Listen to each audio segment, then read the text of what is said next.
ഇന്ത്യയിൽ ക്രൈസ്തവർ നേരിടുന്നത് സമാനതകളില്ലാത്ത പ്രതിസന്ധിയാണെന്ന് Catholic Bishops Conference of India Laity Council. ആഗോള ഭീകരതയ്ക്കും ആഭ്യന്തര തീവ്രവാദത്തിനും ഇന്ത്യയിൽ ക്രൈസ്തവർ ഇരകളാകുമ്പോൾ സംരക്ഷണം നൽകേണ്ട ഭരണ സംവിധാനങ്ങൾ ഒളിച്ചോടുകയാണെന്നും council secretary Chevalier advocate V C. Sebastian പ്രസ്താവനയിൽ ആരോപിച്ചു. രാജ്യത്തുടനീളം തീവ്രവാദ സംഘടനകളുടെ അക്രമങ്ങൾക്കിരയാകുന്ന സമാനതകളില്ലാത്ത പ്രതിസന്ധി ക്രൈസ്തവ സമൂഹം നേരിടുന്നുവെന്ന് Catholic Bishops Conference of India Laity Council അറിയിച്ചു.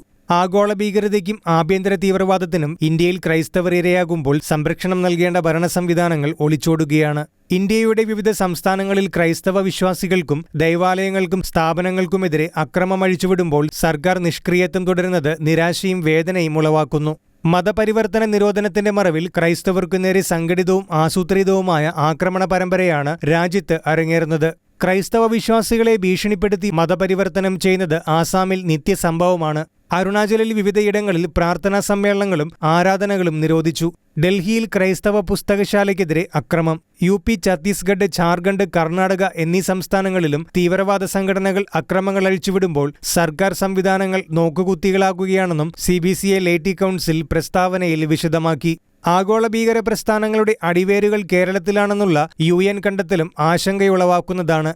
വിവിധ ക്രൈസ്തവ സഭാവിഭാഗങ്ങളെയും കുടുംബങ്ങളെയും സ്ഥാപനങ്ങളെയും ലക്ഷ്യമിട്ടുള്ള ഇക്കൂട്ടരുടെ അജണ്ടകളും നുഴഞ്ഞുകയറ്റവും കേരളത്തിൽ സൃഷ്ടിക്കുന്ന പ്രതിസന്ധികളുടെ ആഴം തിരിച്ചറിഞ്ഞ് വിഘടിച്ചു നിൽക്കാതെ സംഘടിച്ചു പ്രവർത്തിക്കാൻ വിവിധ ക്രൈസ്തവ സഭാവിഭാഗങ്ങൾ തയ്യാറാകണമെന്നും അല്ലെങ്കിൽ ക്രൈസ്തവ സഭയുടെ നിലനിൽപ്പ് തന്നെ ചോദ്യം ചെയ്യപ്പെടുന്ന കാലം വിദൂരമല്ലെന്നും ചർച്ചകളിലൂടെ സമാധാനാന്തരീക്ഷം സൃഷ്ടിക്കാനും ജനാധിപത്യ ഭരണ സംവിധാനത്തിൽ ക്രൈസ്തവർക്ക് സംരക്ഷണമേകാനും അധികാര കേന്ദ്രങ്ങൾ തയ്യാറാകണമെന്നും അഡ്വക്കേറ്റ് വി.സി. സെബാസ്റ്റ്യൻ സൂചിപ്പിച്ചു. ഷെക്യാന ന്യൂസ്, കൊച്ചി.